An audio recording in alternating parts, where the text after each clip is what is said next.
Thank you for viewing this brief required annual training on stormwater management at the State of Hawaii Department of Transportation Airports.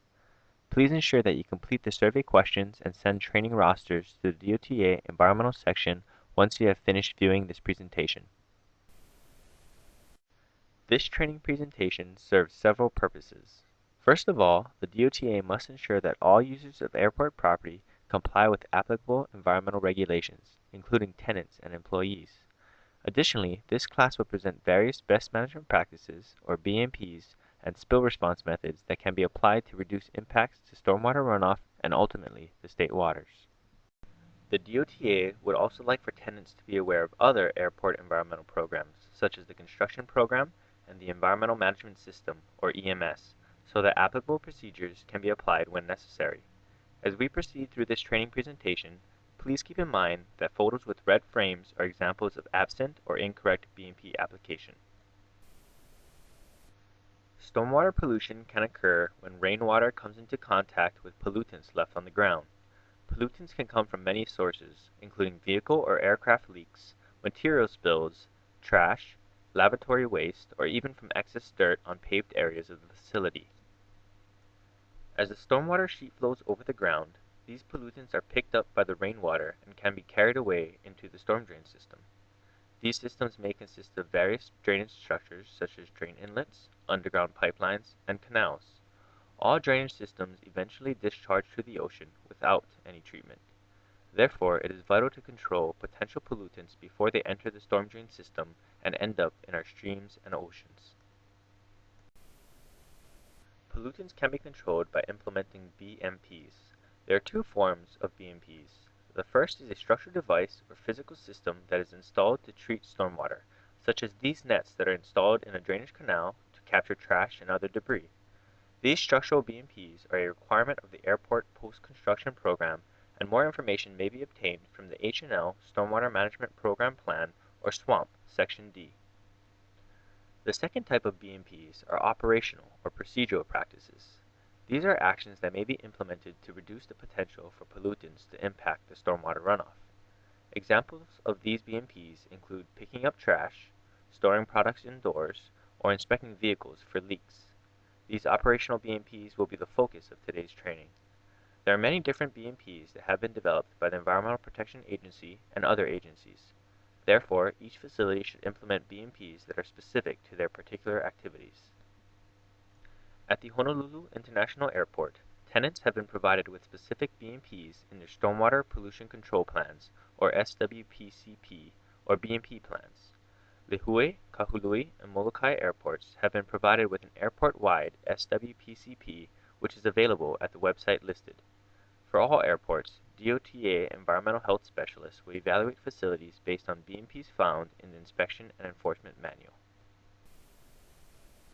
The first thing to do when selecting BMPs is to consider activities at your facility that may affect the stormwater runoff.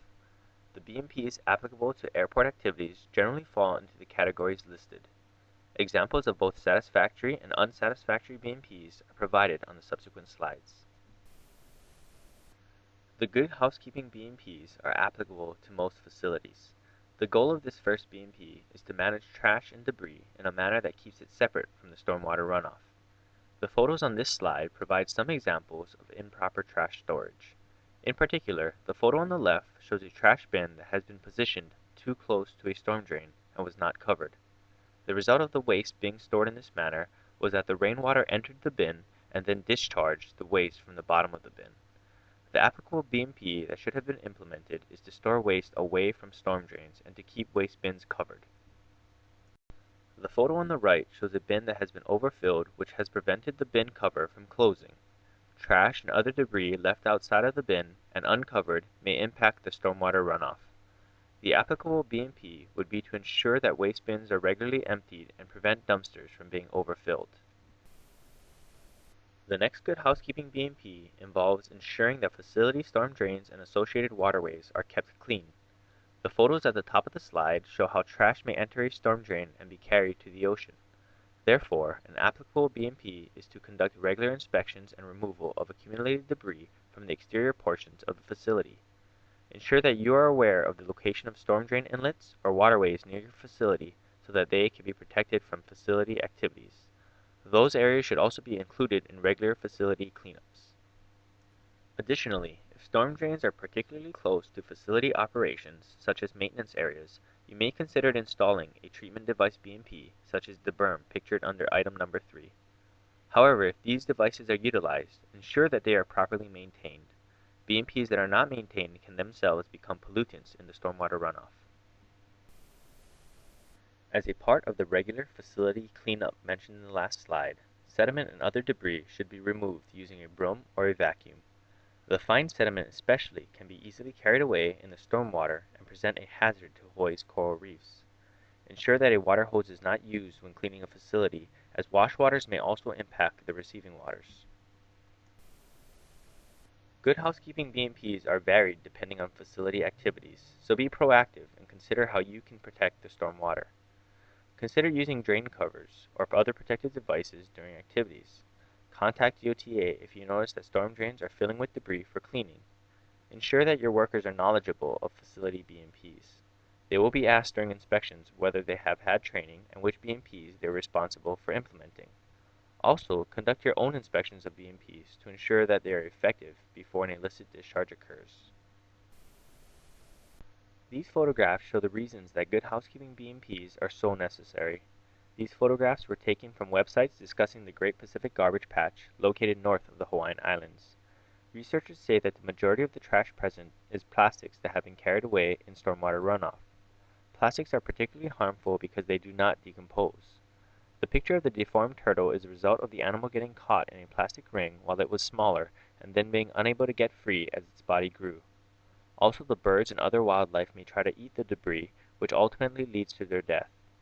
Through implementing BMPs, such as those for good housekeeping, we can ensure that we are not adding to the trash situation that is so harmful to the environment. The next category of BMPs are for vehicle, equipment, and aircraft washing. Washing activities should be conducted in a designated wash rack area if one is available. Wash racks are typically designed to contain the wash water and direct it towards an oil-water separator where it is treated prior to discharge in the sanitary sewer. When washing, attempt to use as little water as possible to accomplish the task and ensure that it is contained within the system. Any wash water that is not contained in the wash rack may be discharged into the storm drain system. Often, discharges occur when wet vehicles and equipment leave the contained washing area. Allow the equipment to dry as much as possible in the wash rack prior to exiting, and locate wash racks away from the storm drains to prevent these discharges. Also, consider the detergent being used, as some may not be compatible with the oil-water separator. In areas where a designated wash rack is not available, there are several alternative BMPs that can be applied. The goal of these alternative BMPs are to prevent the wash water with its potential pollutants of soap, dirt, metals, and oils from entering the storm drain system.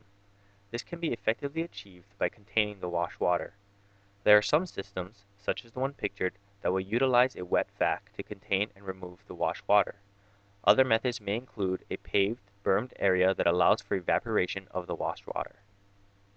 Otherwise, consider using the bucket and sponge method, which allows for the bulk of wash water, including potential pollutants, to be contained inside the wash bucket. Then the contents of the wash bucket can be disposed of in the sanitary sewer. Dry washing using a chemical and a rag to wipe down equipment is another BMP to consider when washing is required. This method does not involve water, and therefore there is no risk of discharge to the storm drain system. Fueling BMPs consider regulations from the NPDES program as well as the Spill Prevention Control and Countermeasure or SPCC program.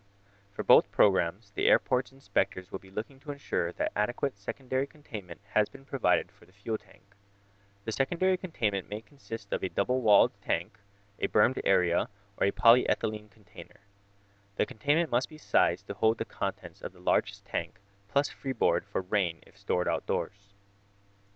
Operational BMPs that should be implemented include inspecting hoses and nozzles prior to use for any cracks where a release may occur, staying vigilant during filling operations so that any releases are readily identified and corrected, and ensuring that the tank is not topped off.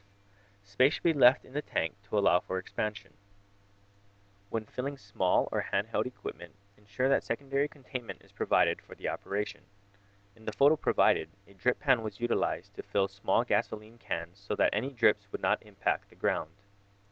There is a great probability that releases will occur from fueling areas, and therefore an applicable BMP would include storing a spill kit in the area for quick response, as well as testing the emergency shutoff to ensure that it will function properly when it is needed to stop a release from the fuel tank. Fuel trucks are regularly used at the airport for fueling aircraft. These trucks must have a spill kit on board, and personnel must be well versed in responding to spills that may occur from these activities. When not in use, these fuel trucks must be stored in secondary containment. The drive-in containment system pictured here is most often used to satisfy the secondary containment requirement. This category of BMPs is specifically for auto body shops. There are many potential contaminants associated with auto body work, and therefore the first BMP is to ensure that these activities are conducted indoors or under cover so that these potential pollutants are not impacting stormwater runoff. This is the same reason that painting operations must be done inside a paint booth where potential pollutant discharges are contained. Often, vehicles that require auto body work may be damaged. Therefore, it is vital to inspect the vehicle and place drip pans to capture leaks until repairs are completed. A particular threat to stormwater from auto body work is the generation of dust from sanding operations. Due to its small size, the sanding dust is easily carried away during the next storm event. As noted in the pictures on the right, sanding debris can be tracked outdoors and end up in drainage ways that eventually lead to the ocean. Therefore, it is important that auto body shops regularly sweep and vacuum up the sanding dust. An additional BMP to consider is the implementation of tools that have filter bags to capture a larger portion of the dust before it is discharged.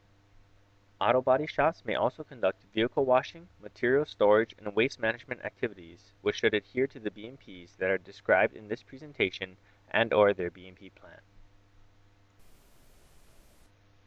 These BMPs apply to the maintenance and repair of aircraft, vehicles, and equipment. It is important to keep equipment in good condition so that equipment fluids are not released to the environment. Conduct regular equipment inspections for leaks and repair as necessary. If a leak cannot be repaired immediately, use a drip pan of sufficient capacity to contain the leaking fluid.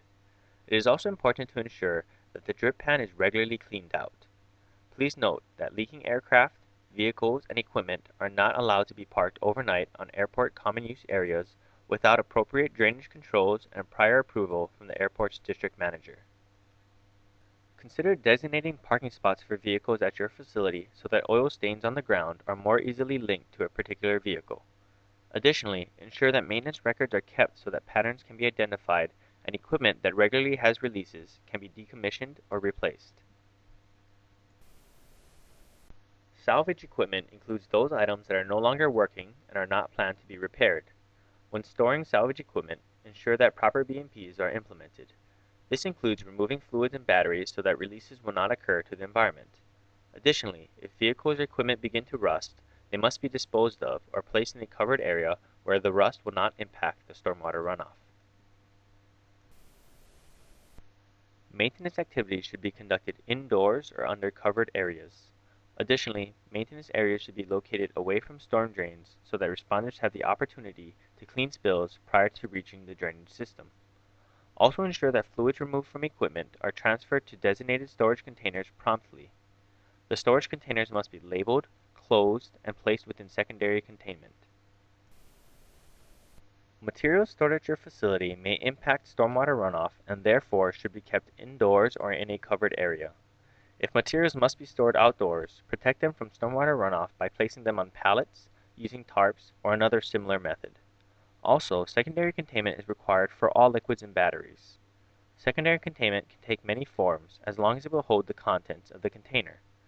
Pictured here are a spill pallet, an overpacked drum, a tank with double wall construction, a polyethylene tub for mobile storage tanks, and a flammable storage locker, all which constitute secondary containment. The secondary containment must be large enough to hold all the contents of the largest container stored, as well as additional room for rainwater. Ensure that secondary containment is kept free of accumulated rainwater or product. Once the secondary containment device is filled, it can no longer contain additional releases from containers stored in that area. Rainwater may be discharged from the secondary containment, provided that there are no contaminants present. For example, if an oil drum is stored on a spill pallet outside, the stormwater in the spill pallet must not have a sheen. Then a designated person may empty the spill pallet onto the ground and record the discharge in their stormwater pollution control plan or other log. For larger secondary containment that may be equipped with a discharge valve, it must be kept locked unless being utilized by the designated party. Please note that if product is present in the secondary containment, it must not be discharged. It should be cleaned according to the spill response procedures. Other material storage BMPs include maintaining a list of chemicals at the facility along with the safety data sheets. Keeping an inventory will assist in preventing employees from over-purchasing items and also assist in ensuring that items are utilized prior to their expiration date. Both of these practices will reduce the generation of waste from material storage. Facilities should also consider alternatives for hazardous chemicals such as biodegradable solvents. Thus, if a release does occur to the environment, it will not cause such a significant impact. It is also vital to conduct regular inspection of material storage areas. Ensure that containers are compatible with the materials stored and that they are still in good condition. Additionally, all chemical containers must be labeled. Even if the container is empty, then it must be labeled empty. In the photo shown, the inspector would have written a violation for the storage of these 55-gallon drums since they are not provided with secondary containment. However, since each drum is properly labeled empty, in this case with a sticker, the storage practice was appropriate and no violation was written. Aggregate material may also be stored at the facility, such as stockpiles of gravel or dirt. These aggregate materials may be carried away in the stormwater runoff, and therefore, appropriate BMPs include containing the stockpiles. There are many different types of containment, such as concrete walls, jersey barriers, silt fences, berms, or tarps. Scrap metal is also a concern because over time, the material can rust, and rust represents a pollutant in stormwater runoff. Therefore, store scrap metal under cover and consider disposing of the material before it begins to rust.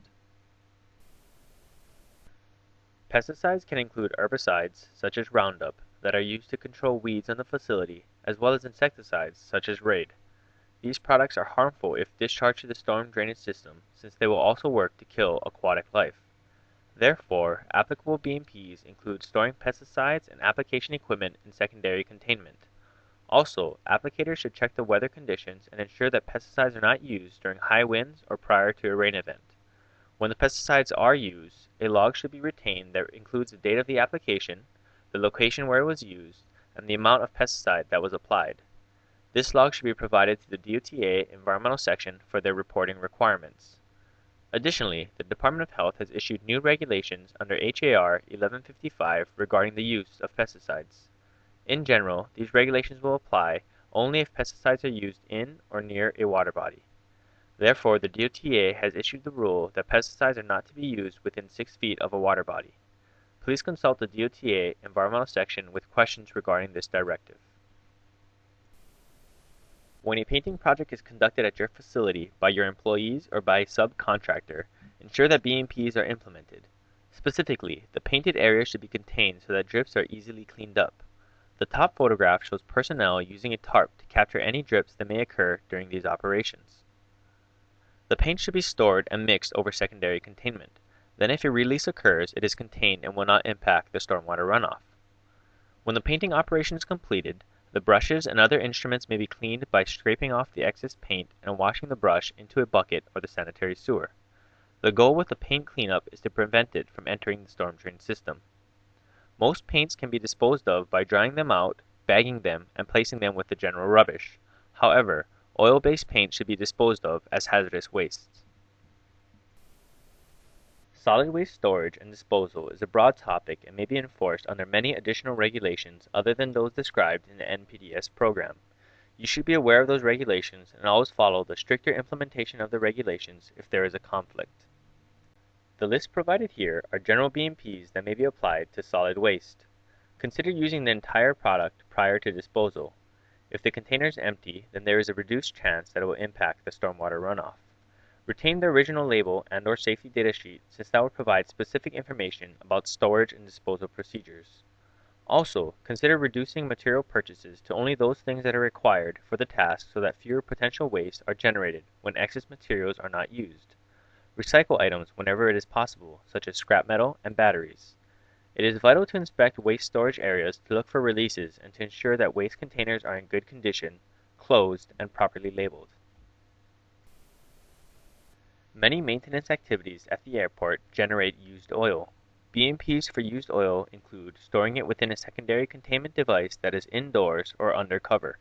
The used oil container should be structurally sound and properly labeled by removing all other markings and adding the words "used oil."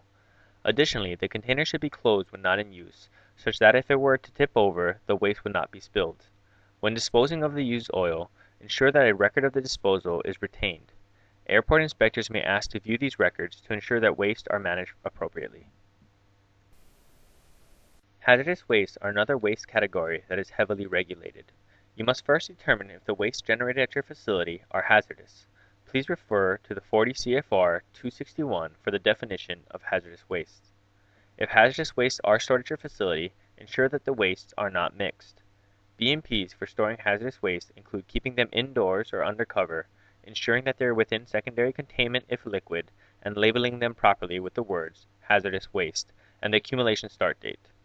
Ensure that waste are disposed within the appropriate timeframes depending on the facility generator size, and maintain the disposal manifest for 3 years.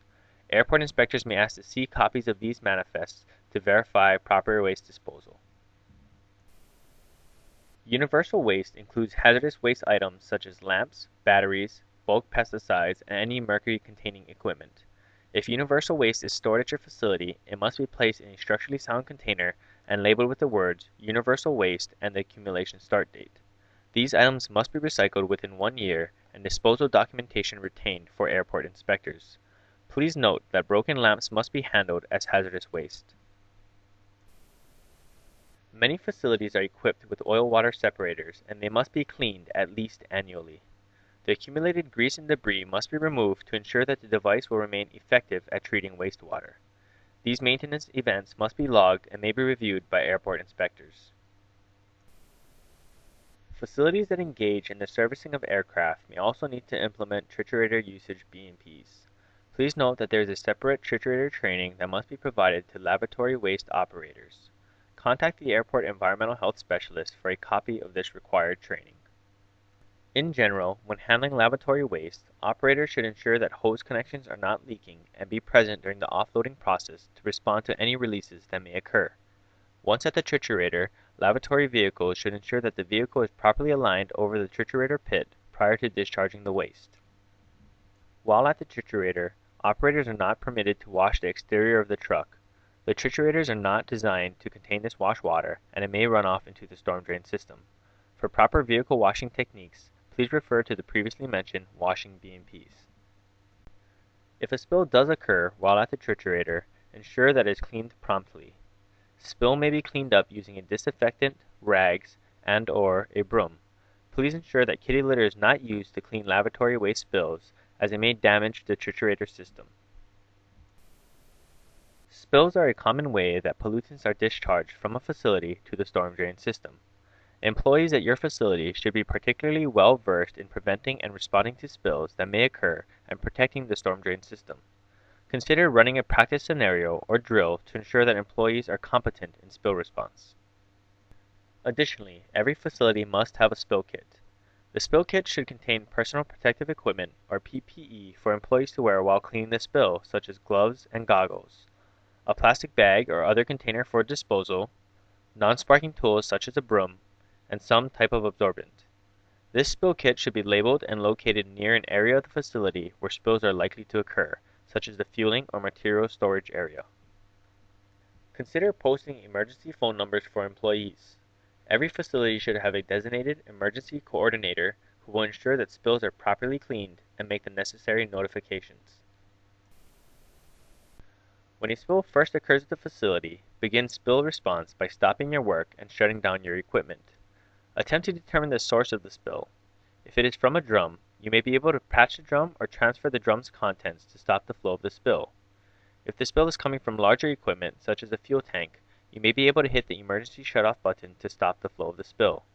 Additionally, if the spill is a petroleum product, shutting off vehicle engines will help to prevent ignition of the material.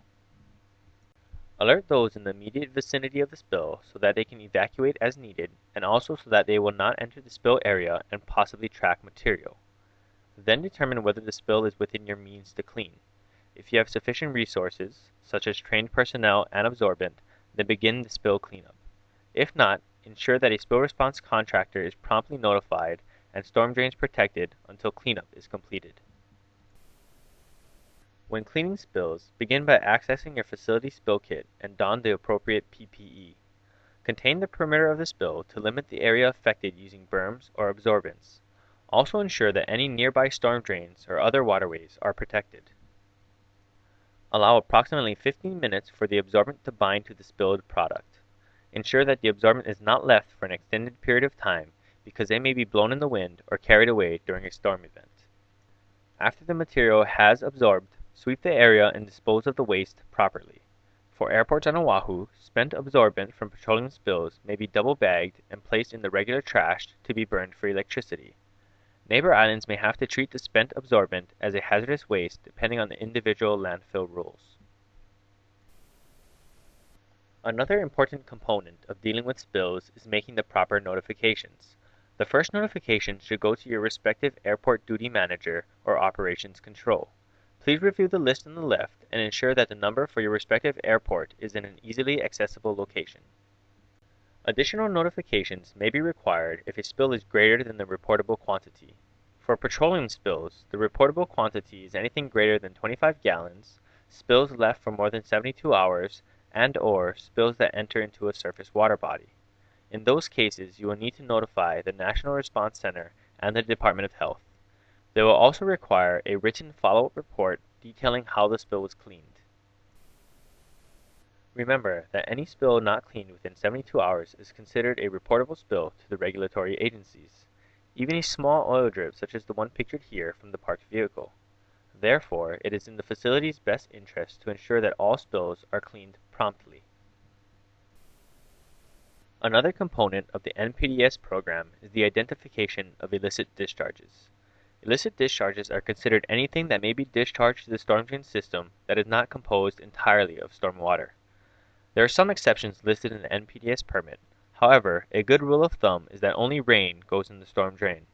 The respective environmental health specialists for each airport are charged with investigating the source and stopping illicit discharges. However, they need the assistance of everyone at the airport to help identify these problems. The illicit discharge in the photograph was identified because there was an observed flow from this facility to a storm drain on the road that, due to the sunny weather conditions, was not attributed to stormwater runoff. If you do see a potential illicit discharge, such as the one noted in the picture, please call your respective EHS. Also, as a requirement of the airport's NPDES permit, BMPs at construction sites must be properly managed. Details of the airport's Environmental Construction Management Program may be found in SWAMP Sections C and D and in a separate training presentation that is available at the website listed. If you are planning construction activities at your facility, you must comply with these procedures. In general, they include a construction plan review to ensure that BMPs are adequate for the project, that proper permits have been obtained, and that post-construction BMPs have been considered for projects over 1 acre. Specific forms are required for this plan review, and tenants should refer to SWAMP Section C prior to submittal. Once a plan is approved, the environmental section will perform an initial inspection to ensure that the stated BMPs have been properly implemented. No other construction work may commence until the initial BMP inspection has been passed. Then, throughout the project, the environmental section will conduct inspections to ensure that compliance is achieved. When violations are noted, enforcement actions may be conducted and inspection frequency may increase. Please consult with the environmental section if construction is planned for your facility. Several environmental regulations govern DOTA's properties and facilities and require the implementation of BMPs such as those discussed in this presentation. Specifically, the National Pollutant Discharge Elimination System, or NPDES, is a requirement of the Clean Water Act under 40 CFR 122, as well as Hawaii Administrative Rules 1155. The Honolulu International Airport has an individual NPDES permit for its storm drainage system. As a part of the requirement for the NPDES was the development of the SWAMP, which includes BMPs that must be implemented at the airport. Furthermore, Stormwater Pollution Control Plans, or BMP plans, were prepared for each tenant's specific site conditions, so ensure that you are familiar with those plans and BMPs. At Lihue, Kahului, and Molokai, there is a general NPDES permit, and the DOTA has provided an airport-wide stormwater pollution control plan with BMPs specific to those particular airports. In addition, all airports are required to implement BMPs per the airport policy as well as the consent decree that was drafted between the Environmental Protection Agency and the DOT. Specific BMPs may also be found in the Tenant Inspection and Enforcement Manual available online. Another requirement of the consent decree is the implementation of an Environmental Management System, or EMS. As a part of the EMS, everyone at the airport must be aware of the environmental policy that was signed by the Director of Transportation. The full version of the policy is available at the DOTA website. However, the acronym COP has been created in an effort to make it easy to remember. The C stands for Continual Improvement. The O stands for Obey All Laws. The P stands for Prevent Pollution.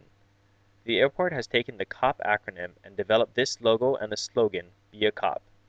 Please ensure that everyone is familiar with this policy and logo as they may be interviewed during regulatory audits or airport inspections. The DOTA has the ability to conduct enforcement as defined in the Inspection and Enforcement Manual. In general, failure to comply with environmental regulations and airport procedures, including the implementation of BMPs, may result in enforcement. Enforcement actions will escalate beginning with a written warning. This may be something that the airport inspector will verbally state during their BMP inspection and then record on their inspection checklist. If the item is not corrected within the agreed upon time period, then enforcement efforts may increase to an investigation report and then to a notice of apparent violation, or NAV. Once an NAV is issued, the DOTA will continue enforcement under Title 19, which could result in revoking the lease agreement and/or monetary fines. Cases may also be referred to the DOH for escalated enforcement.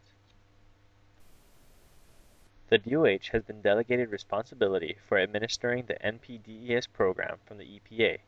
The DOH has also granted the same enforcement abilities to the DOT Airport EHS via a Memorandum of Understanding. Once a case is referred to the EPA or DOH, they may conduct enforcement actions that result in fines. All fines are accrued on a per-offense, per-day schedule, meaning that if you have one violation but do not correct that violation for 1 year, the fine you may receive may be multiplied by 365. The Department of Health has two different categories of fines, civil and administrative. Civil fines can range up to $25,000 per offense. Administrative fines are further broken down into the categories listed. In particular, an organization can also be fined up to $1 million. In conclusion, ensure that BMPs are implemented at your facility to take care of the environment. Keeping our ocean clean is very important to our state, the economy, and our well-being. Also, implement BMPs to comply with airport and regulatory requirements. Finally, implement BMPs to avoid enforcement and fines. Thank you for viewing this presentation. If you have further questions, please contact your respective airport environmental health specialists.